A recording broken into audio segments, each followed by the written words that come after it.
хирург болып жұмыс жасаған, медицина ғылымдарының кандидаты Советхан Ғаппас дейтін ағаларыңыз. Одан кейін өмірдің түрлі жағдайлары болады ғой енді. Бұл кісі сосын үлкен ұйымдастырушылық педагогикалық жұмысқа қарай бет бұрған педагогика ғылымдарының докторы, көптеген романдар жазған, фантастикалық, Қазақстанда бірінші фантастикалық роман жазушы кісі.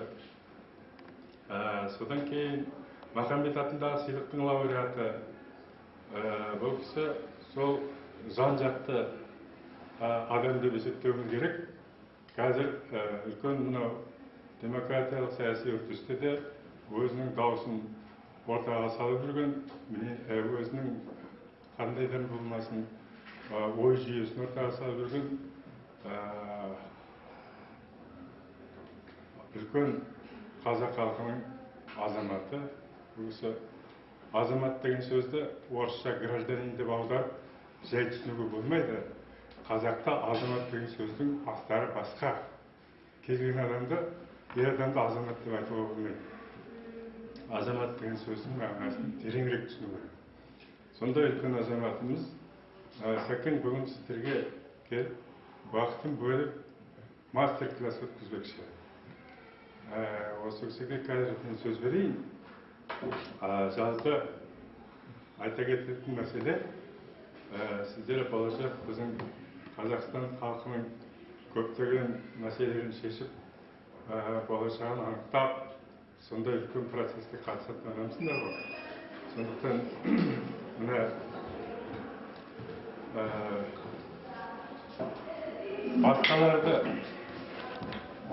басқаларды оқып үйрену керек, басқаларды білу керек, бірақ өзіміздің жолымызбен жүруіміз керек. Жастар осыны ұмытпауға тиіс. Сәке, сөз сізге.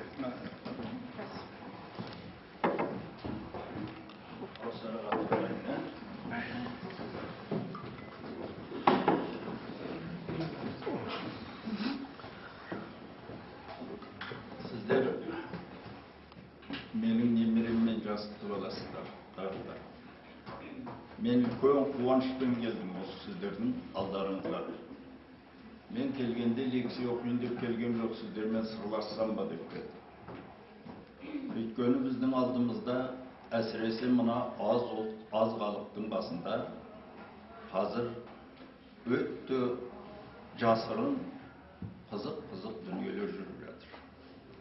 Сондықтан ең әуелі мына жүкеңе, содан кейін мына Гүлзия апайларыңызға сергек жүрекпен осындай бір елімізде жүріп жатқан жаңалық бар. Осыны біздің мына балаларымыз тыңдасын деген нәрсемен шақырып отырғанына үлкен алғыс айтқым келеді. Сіздерге қысқаша бұл үлкен мен сіздермен сөйлесейін деп тұрған сөзім адам тәрбиесінің жаңылығы. Мына қызықты қараңыз, бүкіл дүние халқын ақылмандыққа салып мәдениетін алып келдім деп отырған европоцентризм методологиясы қазір тақыр жерге құлап түскендей жағдайда. Бұл аз ғана халықтарды емес, бүкіл адамзат халқын аздырып отыр. Міне осының кілті табылып отыр қосымыз.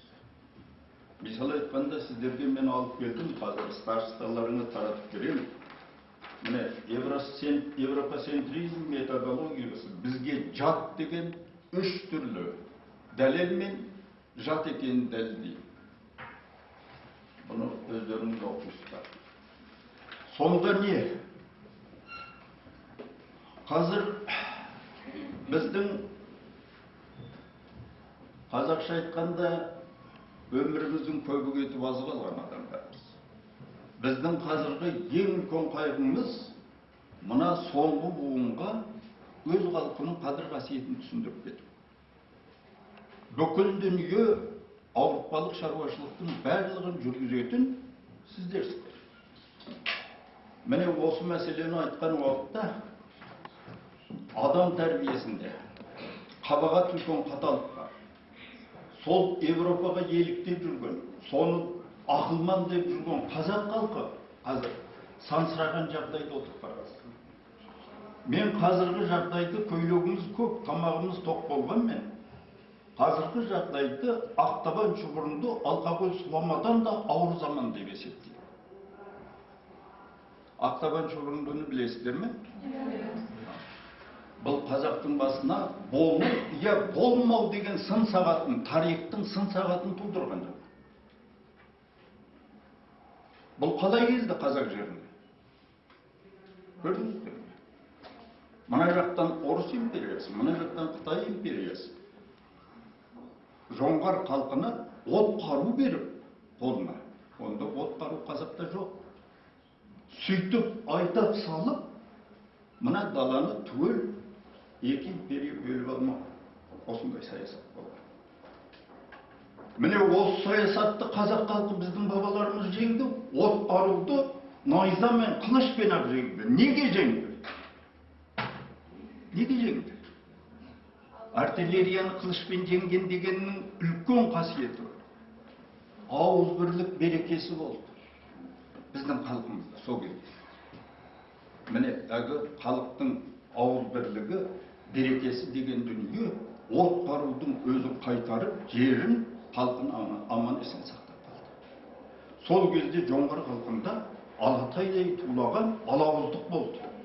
Бір-бірімен атысқан, қағысқан, міне осыны сәтті пайдаланған біздің ата-бабамыз аман есен жоңғар шапқыншылығынан қалды.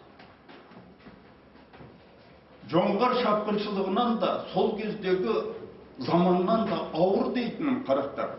Сіздер естеріңізге алыңыз. 4 діңгек, 4 құбылан барлығы солқылдап тұр. Есінде оқып қойыңыз. Ештеңе етпедім. 4 құбылан түгел солқылдап тұр қазір. Жоңғар шапқыншылық кезінде жерім бүтін болды. Жерім бүтін. Қазір қазақ халқының жері бар ма жоқ па белгісіз қарақтар. Міне жер сатылды, бөлшектенді. Тілің саудаға түсті. Тіліңде осыншама құдіретті, ғажайып, тіпті адамзатта теңдесуге сәйкес келетін тіл бар ма жоқ па мен білмеймін.